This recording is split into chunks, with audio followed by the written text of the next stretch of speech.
आवाज़ India TV निरंतर ग्रामीण नागपुर और ग्रामीण जो क्षेत्र है नागपुर से जो सटा हुआ क्षेत्र है, जैसे मऊदा हो गया, कुराडी हो गया, खापरखेड़ा हो गया, या फिर दत्तवाड़ी हो गया या हिंगना हो गया, उसी की इस कड़ी में आवाज़ इंडिया टीवी ग्रामीण नागपुर की ओर आया है। सावनेर जो रामटेक से लगी हुई लोकसभा है और नागपुर ज़िले में आता है, ये तालुका प्लेस है। हम देखते हैं कि देश में अलग अलग मुद्दे चल रहे हैं। महंगाई का मुद्दा है, बेरोजगारी का मुद्दा है। अभी हमने देखे अविश्वास प्रस्ताव, ये लोगों के जुबान में चलते रहा। पर ग्रामीण जो नागपुर है या जो ग्रामीण भारत है, हम उसको अपने कैमरा में कैद करने की कोशिश कर रहे हैं और लोगों की जो भावना है वो हम जानने की कोशिश करते हैं।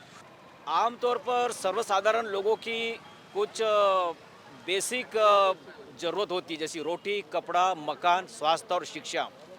लोगों को इस बात की कोई ज़रूरत नहीं है कि वो आप मंदिर मस्जिद कर रहे हैं या भारत पाकिस्तान कर रहे हैं, इससे कोई मतलब नहीं है। ये पॉलिटिकल इशू है, बड़े पैमाने पर है। और ये इशू ऐसे है कि जो लोगों को डाइवर्ट करते हैं। देखा जाए देखा जाए तो रोटी, कपड़ा, मकान, स्वास्थ्य, शिक्षा और बेरोजगारी, इसी पर लोगों को ध्यान देना चाहिए। और इसी पर जो जनता के प्रतिनिधि चुन के जाते हैं, इन्होंने इन्हीं मुद्दे पर ध्यान देना चाहिए, उसी मुद्दे पर बोलना चाहिए।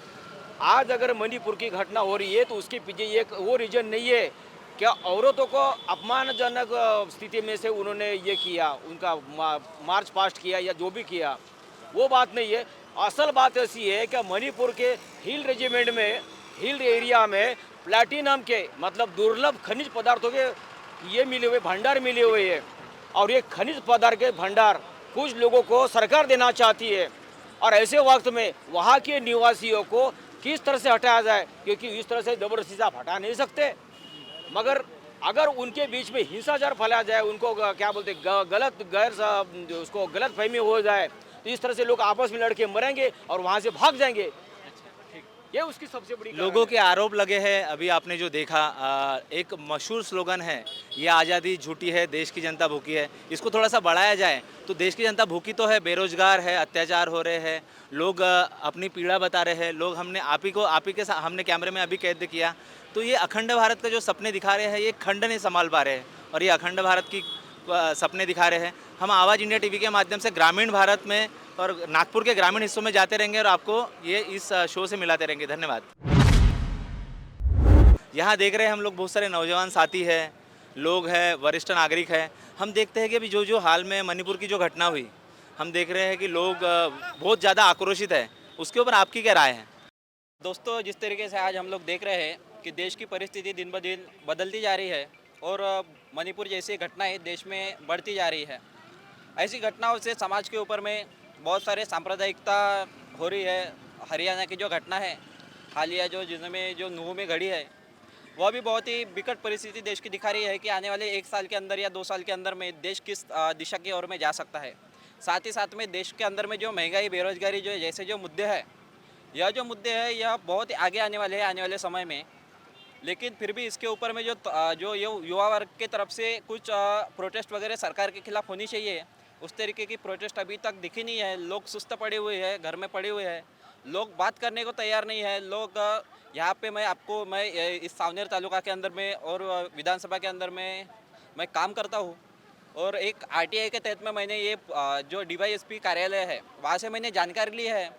तो उसमें ये सावनेर विधानसभा के अंदर में पिछले 5 साल के अंदर में 554 लोगों ने आत्महत्या की है। उसमें ज़्यादातर लोग यह युवा है। और इस हिसाब से अगर हमने इसको प्रोपोर्शनेट किया तो हर हफ्ते के अंदर में 2 आत्महत्याएं हो रही है। पर मुख्यमंत्री साहब तो कहते हैं कि विदर्भ में रोजगार बहुत ज़्यादा है, यहाँ बेरोजगारी नहीं है। उसके ऊपर आप क्या कहेंगे? देखिए सर, मुख्यमंत्री रहे, प्रधानमंत्री रहे, उनका काम है कि हम लोग शाइनिंग इंडिया है, हम लोग चमक रहे हैं, अच्छे कपड़े पहन के निकल रहे हैं, लोग खुश है, ये बोलना उनका काम है। लेकिन अगर हम लोग देखें सावनेर विधानसभा के अंदर में, तो यहाँ पर जो एमआईडीसी है, सावनेर की एमआईडीसी, उसके अंदर में 15 से 20 कंपनियाँ हैं। उसमें से ज़्यादातर कंपनियाँ बंद पड़ी हुई है। 4 या 5 ही कंपनियाँ ऐसी होंगी कि जो रूप से चल रही है। उसी के साथ में सर जो ग्रामीण स्तर के ऊपर में जो रोजगार चाहिए था, जो कंपनी चाहिए थी, जो इंडस्ट्री आनी चाहिए थी, यहाँ की जो लोकल कंपनियाँ यहाँ के लोकल लोगों को वो रखती है, वो उनका वहाँ पे कुछ योगदान होता है, उनको रोजगार मिल पाता है? नहीं सर, यहाँ पर ज़्यादातर कंपनियों में जो काम करने वाले जो वर्कर्स है या फिर जो कर्मचारी है वो बाहर से आए हुए हैं। यहाँ के स्थानिक लोगों को रोजगार के लिए बाहर जाना पड़ रहा है। कई लोग मुंबई, दिल्ली जैसे शहरों में यहाँ से बाहर गए हुए हैं। इसका कुछ विरोध किया आपने? सर हम लोग सामाजिक तौर के ऊपर में इसका विरोध करते रहते हैं, लेकिन सर एक समाज के अंदर में जो उदासीनता हमको दिखाई पड़ती है तरुण वर्ग के अंदर में, लोग सुसाइड कर रहे हैं लेकिन सड़क पर आने के लिए तैयार नहीं है। अच्छा, ये जो भाई साहब बात कर रहे हैं बेरोजगारी की, और अभी जैसा ये रामटेक लोकसभा है, तो यहाँ के जो मेंबर ऑफ पार्लियामेंट है वो कुछ ध्यान देते हैं विशेष रूप से आपकी जो मांगे है उसके ऊपर? नहीं, सबसे पहले मैं आवाज़ इंडिया चैनल का धन्यवाद देता हूँ। ये रामटेक लोकसभा क्षेत्र है, यहाँ पे दो बार चुन के है यहाँ से, रामटेक लोकसभा से। लेकिन मेरे को आज तक के ये बात अभी तक के सावनेर में उन्होंने पैर रखा होगा, ऐसा हमको आज तक के कोई ये नहीं हुआ। और कोई भी काम का उद्घाटन आज तक के उनके हाथों से, सावनेर बोलो या कलमेश्वर दोनों मिलके एक विधानसभा आई है सावनेर कलमेश्वर, तो आज तक के वो हमको दिखे भी नहीं। और हम कुछ नहीं, किसी सावनेर वाले को दिखे नहीं कि लोकसभा मेंबर है और यहाँ से चुन के गए हैं। और सबसे महत्वपूर्ण बात है, दुर्भाग्यपूर्ण है कि यहाँ से पीवी नरसिंह राव चुन के गए, जो भारत के प्राइम मिनिस्टर बने। उसके बाद में तेज सिंह राव भोसले गए, यानी यहाँ से जितने भी लोग गए वो सब आगे गए, लेकिन इधर सावनेर में कभी आए नहीं। जो पेपर में उनके आर्टिकल आते हैं या फिर दावे करते हैं कि रोजगार, हमने बहुत सारे लोगों को रोजगार दिया और सावनेर के जो लोग हैं या फिर मेरे जो लोकसभा के लोग काफ़ी खुश हैं हमसे, उस पर आप क्या कहेंगे? नहीं, कोई ये सब दिखा हुआ है, कोई खुश नहीं है। और यहाँ पे सब में ज़्यादा बेरोजगारी है और यहाँ के युवा जो है वो दर बदर भटक रहे हैं। और कैसा है, सबसे पहले महत्वपूर्ण बात, यहाँ पे अभी WCL है, बड़े बड़े कंपनियाँ भी है, तो सब रोजगार बाहर के ही लोग हैं। हमारे साथ कुछ युवा भी है, अभी जो वरिष्ठ नागरिक है वो आरोप लगा रहा है, जो भाई साहब बोल रहे हैं कि यहाँ बेरोजगारी है, आप क्या बोलते हैं इसके ऊपर? यहाँ पे जो लोगों को है ना, वो क्या बोलते कि अपना इसके ऊपर बराबर जॉब्स नहीं मिल पा रही, कुछ नहीं हो पा रहा है। जितना एजुकेशन पे फोकस किया जाता है, अगर उतना ही इंटरप्रेन्योरशिप पे अगर फोकस किया जाए ना, तो युवा ज़्यादा आगे जा सकता है। तो आपके जो यहाँ के जो पॉलिटिशियन है वो क्या आपको मदद करते हैं या कुछ मार्गदर्शन करते हैं या कुछ काउंसलिंग सेंटर बने हैं आपके विधानसभा क्षेत्र में? नहीं, या नहीं। लोकसभा क्षेत्र में यहाँ पे? नहीं, यहाँ पे कुछ भी नहीं बना है, उसके लिए कोई भी ये नहीं है। जो मणिपुर की घटना हुई ये तो बहुत ही अच्छी नहीं हुई, और लेडीज़ के प्रति सबको आदर होना चाहिए। एक लेडीज़ के ये वस्त्र करके उसकी नग्न धिंड निकाली गई, ये देश के लिए एक अपमानास्पद घटना है। सभी ने इसका विरोध करना चाहिए। केंद्र में अभी तक इस बात में कुछ भी किया नहीं, केंद्र सरकार ने भी इस तरह। और जो आदिवासी है, आदिवासी पर भी एक बच्चे के शरीर पर पेशाब की जाती। मागास वर्गीय लोगों को शिक्षण के बारे में उनको भी कुछ ख्याल नहीं दिया जाता है। ऐसा देश में नहीं होना चाहिए। बेरोजगारी बढ़ती जा रही है, बेरोजगारी के तरफ ध्यान देना चाहिए। एक हाथ कारखाना वगैरह यहाँ निकलना चाहिए। कारखाना अगर निकला तो बहुत से लोगों को, यानी युवा वर्गों को वहाँ काम मिलेगा, ऐसा मेरा कहना है। बेरोजगारी का आरोप लगा रहे हैं कि पॉलिटिशियन यहाँ आते नहीं, जो आपके मेंबर ऑफ पार्लियामेंट वो आते नहीं, आपको क्या सत्यता लग रही है इस पर? नहीं, मैडम ने जो बोला, पहले तो मैं सबसे प्रथम आवाज़ इंडिया का धन्यवाद देता हूँ कि आपने सावनेर की तरफ आके हमारे समस्याओं की जानकारी लेने की कोशिश की। तो मैडम ने जो बोला है कि यहाँ पर कोई भी पॉलिटिशियन बोलो, यहाँ के विधायक साहब, यहाँ के खासदार साहब कभी भी इधर आके देखते नहीं। किसी बेरोजगार विद्यार्थी खाली घूम रहा है या उसको काम है नहीं है, ये शिक्षा की तरफ भी उनका ध्यान नहीं कि ये गांव में सावनेर में विज्ञान महाविद्यालय, म्यूनसिपल हाई स्कूल की स्कूल वैसी पड़ी हुई खाली जगह है, लेकिन वहाँ हमारे वो ज़माने से, आज हमारे भी पिताजी और भाई बहन पढ़ के गए, वो ज़माने से वो स्कूल खाली तो 10वीं की 10वीं है, जबकि प्राइवेट स्कूल को ज़्यादा महत्व दिया जा रहा है। और यहाँ के जो पुढारी है, यानी जो भी नेतृत्व करने वाले लीडर है, हम बीजेपी के हो, कांग्रेस के हो, शिवसेना के हो, ये सभी जो आमदार खासदार की स्कूल है उनके तरफ में ज़्यादा उनका झुकाव है। और जो गवर्नमेंट की शिक्षा मिली जाए, म्यूनसिपल हाई स्कूल में 11वीं 12वीं साइंस से लेके महाविद्यालय साइंस खोला जाए और यहाँ के बच्चों को उच्च दर्जे का शिक्षण मिला जाए, या टेक्निकल विद्यार्थी को जॉब मिला जाए, या यहाँ पर कृषि को और कंपनी खोल के गांव के युवा बेरोजगार को, और जो बच्चे कि काम के ऊपर में जो माता पिता आधारित रह के अपना जीवन यापन कर सके, ऐसी कोई भी सुविधाओं की तरफ में यहाँ का नेतृत्व लीडर वर्ग ध्यान नहीं दे रहा है। यहाँ का जो किसान है या फिर आदिवासी जो है, जो जंगलों में रहता है, आसपास के एरिया में रहता है, उनकी क्या हालत है? उनके आदिवासियों की हालत हमारे एरिया में सावनेर विधानसभा क्षेत्र में बहुत ख़राब है। उनको काम नहीं है, उनके बच्चों को कहाँ जंगल में इधर उधर जहाँ भी पढ़े उनको ला के शिक्षा दी नहीं जा रही। शासन का कोई भी महाराष्ट्र सरकार का उन पे ध्यान नहीं है। सिर्फ इनका काम ऐसा है कि भाई कांग्रेस के राष्ट्रवादी के आमदार फोड़ के अपनी सरकार कैसे स्थापन करना, इसमें उनका ज़्यादा ध्यान है। सत्ता पे वो टिके हुई है। बेरोजगार, शिक्षा, स्वास्थ्य, दवाखाना इसके तरफ में, और कोई ये नहीं, अत्याचार बहुत हो रहा है। लेडीजों के जो अत्याचार मणिपुर का हो रहा है, ये बहुत शर्मनाक घटना है। और पंतप्रधान बोलते हैं कि हम उसका विचार करेंगे, लेकिन प्रैक्टिकल में वहाँ जाके चाहे तो वो आर्मी, उनके अंडर में जितनी आर्मी है उसको वहाँ स्थापन करके वहाँ शांतता ला सकते हैं, लेकिन उनके दिल में अच्छा काम करने की भावना नहीं है।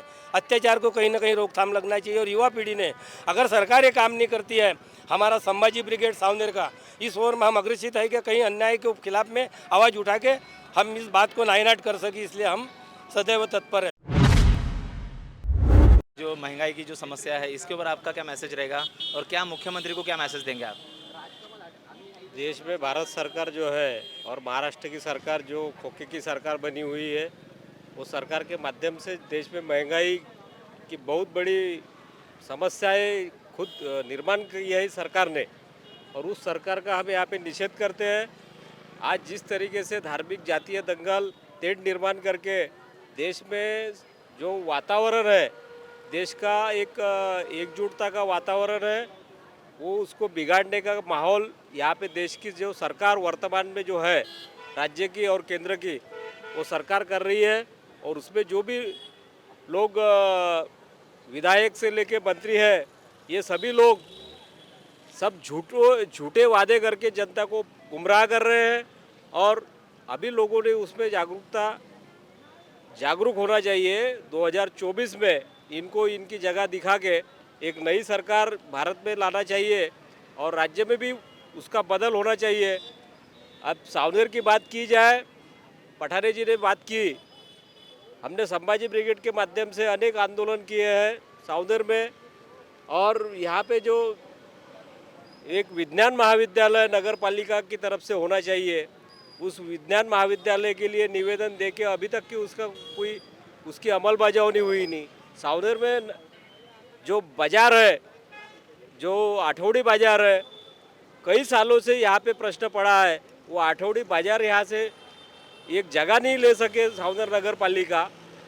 जो यहाँ पे जो मुख्याधिकारी आई थी, वो मैडम ने अच्छी पहल की थी, लेकिन उसको यहाँ के राजकीय नेताओं ने और मुख्यमंत्री के माध्यम से उनको यहाँ से तड़का भड़की उनकी बदली करके गांव में जैसे थे हालत में वैसे ही सावनेर नगर पालिका, कोई विकास नहीं है। सावनेर नगर पालिका पूरी भकास यहाँ पे है। और यहाँ के जो अध्यक्ष से लेके नगर सेवक, उनमें कोई लोगों के प्रति कोई जागरूकता ये और कोई समस्या छुड़ाने के लिए कोई काम करने वाले लोग यहाँ पे नहीं है। सब माल लगाओ, माल कमाओ, इस तरीके का काम यहाँ पे नगर पालिका में चल रहा है। प्रशासन में मुख्याधिकारी सिर्फ पैसे लेके लेन देन करके बिल निकालने का काम यहाँ पे कर रहे हैं। कोई भी बोगस ठेकेदार यहाँ पे ठेकेदारी करते हैं जिनमें कोई क्षमता नहीं है। और कार्य जो बांधकाम विभाग है, बांधकाम विभाग का निकृष्ट कार्य यहाँ पे रहता है। कोई भी चीज़ यहाँ पे अच्छे तरीके से यहाँ होती नहीं, तो उसके लिए हमारा आंदोलन जारी रहेगा संभाजी ब्रिगेड की तरफ। ये जो भ्रष्टाचार का आरोप लगा रहे हैं, तो आप एक युवा होने के नाते आप क्या कहोगे? सर मैं तो यही कहना चाहूँगा आज की युवा पीढ़ी को कि जो भ्रष्टाचार हो रहा है, भ्रष्टाचार होने के पीछे भी कहीं तो भी अपनी रीज़न है, गवर्नमेंट रीज़न नहीं है, अपन भी रीज़न है। जैसे देखो, अगर कुछ काम करना है तो कुछ चीज़ के लिए अपने को नीचे से टेबल के नीचे से देना पड़ता है। और जहाँ तुम टेबल के नीचे से दोगे तो स्टार्टिंग अगर अपन अपने से करेंगे, अगर देना ही बंद कर दिया तो ऊपर तक पैसा पहुँचेगा नहीं और भ्रष्टाचार होगा नहीं। और बात रही आपकी एक मणिपुर को लेके, तो मेरा सबका ये कहना रहेगा कि मणिपुर में जो घटना हुई, जो लेडीज़ को जिस निवस्त्र होकर निकाला गया रोडों पे, और जो जिस तरह से वो उनकी जालसा निकाला गया, तो मुझे बताओ कहीं तो भी आज अगर देश में प्रधानमंत्री जी हमारे कहते हैं क्या बेटी पढ़ाओ बेटी बचाओ, अगर जिस देश में बेटी ही कुछ सुरक्षित नहीं है तो उस देश के भविष्य का क्या होगा। और बात रही उनको निकालने की, जो उनकी जो यात्रा निकाली गई, मुझे बताइए आज सबसे ज़्यादा अगर दुख होना चाहिए तो देश की बेटी को और वुमेंस को होना चाहिए। क्यों? क्योंकि पता है क्या, अगर जो ये शर्मनाक हरकत हुई है इससे तो देश की जो महिला है, इन्होंने रोड पे आना चाहिए, इन्होंने आंदोलन करना चाहिए, ना कि पुरुषों ने। पर पुरुष तो आगे आ रहे पर महिलाएं आ नहीं पा रही। जिस प्रकार से देश में बढ़ती लोक संख्या और जिस प्रकार से बढ़ता युवा का क्रेज़ है, उसमें ज़्यादा से ज़्यादा युवा बहुत ज़्यादा प्रमाण में बेरोजगार हुए। जैसे कि कोई जगह पे एक जगह मतलब समझो सादा पोस्टमैन की भी जगह निकलती है तो वहाँ पे ग्रेजुएट से लेके इंजीनियर तक के सभी बच्चे, और 4,000 जगह के लिए कम से कम 10 लाख के ऊपर जो आवेदन जाते हैं, उस प्रकार की अपने देश में ये बेरोजगारी बढ़ चुकी है। और जिस प्रकार से मणिपुर में जो विषय हुआ है, जो पूरा मणिपुर जल रहा है, जिस प्रकार के जो 2 वीडियो बीच में जो वायरल हुआ था, वो चीज़ के लिए बहुत निंदनीय है कि इस देश की जो सरकार चला रही है भाजपा, वो कोई प्रकार का उचित ध्यान नहीं दे रही है। सिर्फ वो अपने अडानी अंबानी इस प्रकार की उनको सपोर्ट करके अपने देश की जो संपत्ति है वो बाहर विदेश में बेचना चाहती है। मी सावने वार्ड नंबर 4 येथे राहते। मी 2009 किंवा 10 पासून मी नगरपालिकेला त्या आंबेडकर पुतळ्याच्या पाठीमागच्या जागेची मागणी केलेली आहे। त्या जागेचा प्रश्न असा आहे की त्या परिसरामध्ये या बसस्टँडच्या आजूबाजूने वावरणारे जे पब्लिक पुरुष वर्ग आहे ते त्या ठिकाणी जाऊन घाण करतात। ती घाण होता कामा नये आणि ती जर जागा आपण खाली जर ठेवली तर याच प्रकारची घाण होत राहील। त्या घाण असलेल्या जागेच्या समोरच बाबासाहेबांचा पुतळा आहे। कम से कम बाबासाहेबाच्या पुतळ्याचा आदर करावा, त्यांचा अनादर करू नये असे आम्ही बरेचदा नगरपालिकेला अर्ज दिलेले आहेत, त्यांना निवेदन दिलेले आहे। परंतु त्या जागेचा आजपर्यंत त्यांनी कुठल्याही प्रकारचा न्यायनिवाडा आम्हाला सांगितला नाही आणि अजूनही आम्हाला दिलेला नाही। ती जागा आहे तर आम्ही म्हटलं ती जागा एक तर आंबेडकर सोसायटीमधली जागा ही वेगळी असून ती लांब पडतो आणि ही जागा हे मेन रोडला लागून आहे, तर या जागेवरती संविधान सभागृहाचं बांधकाम करून मिळावं किंवा आम्हालासुद्धा त्यांचं परमिशन द्यावं। आम्ही स्वतः त्यांचा फंड उपलब्ध करू आणि त्यावर संविधान सभागृहाचं बांधकाम करू। या प्रकारे सुद्धा आमचा नगरपालिकेकडे अर्ज आहे। त्यानंतर त्यांनी आम्हाला निवेदन घेत असता आम्ही त्यांना ही मागणी केली माहितीच्या अधिकारामध्ये। त्यांनी आम्हाला सांगितल्याप्रमाणे की ही जागा राखीव आहे, तुम्हाला देता येत नाही। राखीव कशासाठी आहे तर त्यांनी म्हटलं की ही जागा आम्ही नगर परिषदेचे कॉम्प्लेक्स तयार करणार आहोत। आमच्या नगर परिषदेला त्या कॉम्प्लेक्सच्या यामुळे दुकानामुळे आम्हाला आवक येईल आणि त्या आवकमुळे आमच्या नगर परिषदेमध्ये कमाईचं साधन होईल। यामुळे ती जागा आम्ही तुम्हाला देऊ शकत नाही। आम्ही म्हटलं आम्हाला त्याची तुम्ही लेखी द्या, केव्हा ते राखीव ठेवलेली आहे, कुठल्या कमिटीने राखीव केलेली आहे, कशाचा ठराव घेतलेला आहे, कुठल्या वर्षी ठराव आहे, त्या ठरावाची कॉपी आम्हाला द्या। त्यांनी आजपर्यंत आम्हाला ती ठरावाची कॉपी न देता आणि आम्हाला सरळ त्यांनी पत्र दिलं का तुम्हाला ती जागा देता येत नाही। आम्ही म्हटलं बाबासाहेबाचा पुतळा आहे, महापुरुषांच्या विचारधारेच्या त्या ठिकाणी वाचनालय तरी तयार करून द्या। आम्हाला पत्र दिलं आम्ही त्यांना, आमदार साहेबाकडचं पत्र आहे की तिथे वाचनालय बांधून द्यावं म्हणून। कारण आंबेडकर चळवळीचं फुलेशाहू आंबेडकर या नावाचं माझ्याकडे वाचनाचं रजिस्टरसुद्धा आहे। त्या रजिस्टरच्या आधारामध्ये माझ्याकडे ग्रंथसुद्धा माझ्याकडे 300-400 ग्रंथ आहे। जर समजा त्या ठिकाणी आपण वाचनालय तरी बांधून दिलं तर आपण तिथे ग्रंथालय चांगल्याप्रकारे उभं करू। गोरगरिबांचे पोरं त्या ठिकाणी येऊन अभ्यास करतील। कुठल्याही जाती धर्माचा भेदभाव न करताना सर्व पोरं या नगर परिषदेमध्ये राहणारे आहेत, त्या पोरांचं भविष्य घडेल। घरी अभ्यास होत नाही त्या ठिकाणी तरी त्यांचा अभ्यास होईल। आज तुम्ही अधिकारी आहे, उद्या ते पोरं अधिकारी बनू शकतात, आपल्या देशाचं उज्ज्वल भविष्य करू शकतात। या हेतूने आपण जर त्या ठिकाणी वाचनालयात जरी बांधकाम करून दिलं, आम्ही चांगल्या प्रकारे त्या जागेचा उपयोग करू। एवढीच मागणी आम्ही नगर परिषदेला करत आहोत। नगर परिषदेनं आमच्या मागणीचा मान ठेवावा आणि त्या जागेवर वाचनालयाचं किंवा संविधान सभागृहाचं बांधकाम करून मिळावं हीच आमची मागणी आहे आणि एवढीच आमची विनंती आहे। विविध संघटनाच्या सोबत घेऊन आम्ही सावनेर येथे आंबेडकरी सामाजिक चळवळ चालवत असतो आणि हे सावनेर एक चळवळीचं एक केंद्र आहे या पूर्ण क्षेत्रामध्ये। मित्रहो, या ठिकाणी बाबासाहेबाच्याच पुतळा नाही तर यासोबत गांधीजीच्याही पुतळा आहे समोरच्या चौकामध्ये. त्याच्या पुढे गेलं दापेवाड्या चौकाच्या समोर, तिथे सम्राट अशोकाचा स्तंभ आहे. असे विविध जे स्मारक या ठिकाणी जे सावनेरमध्ये बनलेले आहेत. तसेच तहसील परिसरामध्ये एक शहीद स्मारकही आहे. आणि हे जे स्मारक आहे शहीद स्मारक, त्याचीही दुराव्यवस्था या ठिकाणी सावनेर प्रशासनाद्वारे केली गेली आहे. परंतु त्याकडेही कोणी लक्ष द्यायला तयार नाही आहे. याचा अर्थ असा नाही आहे की फक्त बाबासाहेबांवरच किंवा पुतळ्यावरच हे लोक अन्याय करत आहेत. तर सोबत जेवढेही स्मारक या ठिकाणी सावनेर नगर परिषदेच्या किंवा तालुक्याच्या हद्दीमध्ये आहे तर त्यांचीही कुठेतरी दुराव्यवस्था या ठिकाणी सावनेरमध्ये झालेली आहे. आम्ही चळवळीच्या माध्यमातून आम्ही पुन्हा पुन्हा हा मुद्दा नगर परिषद प्रशासनासमोर तसेच तहसीलदार साहेबांसमोर आम्ही हा उपस्थित केलेला आहे. परंतु त्यांच्या कडून काही काळाकरता त्यांना होकार मिळते की हो बा आम्ही करू बा, याच्याकडे लक्ष देऊ बा, परंतु यामध्ये कोणतंही काम होत नाही. आता आम्ही 8 तारखेला या ठिकाणी एक मोर्चा आयोजित केला होता मणिपूर घटनेच्या प्रसंगाप्रकरणी. त्यावेळेस या ठिकाणी पाणी वगैरे जमलं होतं आणि त्यावेळेस जेव्हा तिथे पुतळ्यापर्यंत जायलाही पायवाट नव्हती आणि आपण चालून जाऊ शकत नव्हतो, तेव्हा आम्हाला नगर परिषदेच्या कर्मचाऱ्यांना फोन करावा लागला आणि फोन करून त्यांनी मग तात्काळमध्ये या ठिकाणी 2 कर्मचारी पाठवले. त्यांनी तिथे साफसफाई केली आणि वेळेवर आम्हाला कुठेतरी फक्त पाय ठेवायची जागा त्या ठिकाणी आम्हाला मिळाली. आणि एवढी मोठी जवळपास हे 2-2.5 हजार स्क्वेअर फीटमध्ये हे जागा आहे बाबासाहेबाच्या पुतळ्याची आणि त्याच्याही पाठीमागे जवळपास 4 ते 5 हजार स्क्वेअर फीट जागा आहे. तर ही जागाचे शासन काहीच उपयोग करत नाही आहे. या ठिकाणी डॉक्टर बाबासाहेब आंबेडकर हे युवकांचे प्रेरणास्थान आहे, ते विद्यार्थ्यांचे प्रेरणास्थान आहे, भारतातील तरुणांचे प्रेरणास्थान आहे. ते एक भव्य दिव्य असं व्यक्तिमत्व असतानाही या ठिकाणी प्रशासनाद्वारे कोणत्याही प्रकारची या ठिकाणी त्यांना मानवंदना म्हणा किंवा एखादं त्यांच्या नावावरच एखादं सभागृह म्हणा किंवा संविधान सभागृह या ठिकाणी जर बनवण्यात आलं असतं तर यामुळे होऊ शकते की सावनेर येथील जे विद्यार्थी आहेत, तालुक्यातील जे विद्यार्थी आहेत, त्यांना कुठेतरी प्रेरणा मिळाली असती आणि तेही कुठेतरी एखादे कलेक्टर, DYSP किंवा कुठल्या मोठ्या तरी एखाद्या पदावर किंवा होऊ शकते की राजकारणातही ते पुढे जाऊ शकले असते. परंतु या ठिकाणी दुर्दैव असं की या सावनेर विधानसभा असेल किंवा रामटेक लोकसभेचे जे जनप्रतिनिधी आहे, आमदार आहेत, खासदार आहेत, यांना कुठेतरी दूरदृष्टी नाही आहे. हे खाल्ले म्हणजे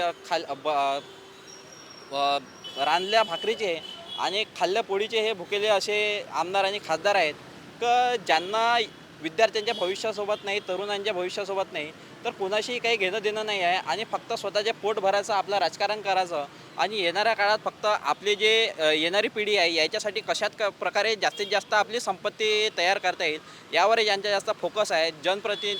जे जनप्रतिनिधी आहेत ते लोकांपर्यंत जात नाही, लोकांसोबत संवाद करत नाही आणि लोकांच्या समस्या जाणून घेत नाही. सोबतच हे जे महापुरुषांची विचारधारा आहे त्यावर जेव्हा हल्ला होतो त्यावरही ते काही बोलत नाही. आताच मागल्याच काही काळात म्हणजे संभाजी भिडे नावाचा हा जो एक व्यक्ती आहे त्याने वेगवेगळ्या महापुरुषावर, राष्ट्रपिता महात्मा गांधी असेल, डॉक्टर बाबासाहेब आंबेडकर असेल, राष्ट्रपिता महात्मा ज्योतिबा फुले असेल की सावित्रीबाई फुले असेल, तर हा शिवाजी महाराजांचे नाव घेतो आणि महापुरुषांची बदनामी करतो आणि कुठेतरी यामुळे समाजामध्ये जातीवाद आणि हे होऊन राहिलेलं, तयार होऊन राहिलं, यावरही प्रशासन काही कारवाई नाही करून राहिलं आहे. तरी आम्ही आपल्या आवाज इंडियाच्या माध्यमातून या ठिकाणी आम्ही विनंती करतो की नगर परिषद असेल, आमदार असेल किंवा खासदार असेल, यांच्या माध्यमातून या ठिकाणी हा जो डॉक्टर बाबासाहेब आंबेडकर पुतळा असेल किंवा हा जो परिसर असेल किंवा सावनेरच्या नगर परिषदेच्या हद्दीतील परिसर असेल, याला चांगल्या प्रकारे डेव्हलप करण्यात यावे व इथे कुठेतरी एक सौंदर्यमय वातावरण आणि राहावटीसाठी चांगलं वातावरण या ठिकाणी सावनेरमध्ये निर्माण व्हावं अशी आम्ही या ठिकाणी व्यक्त करतो.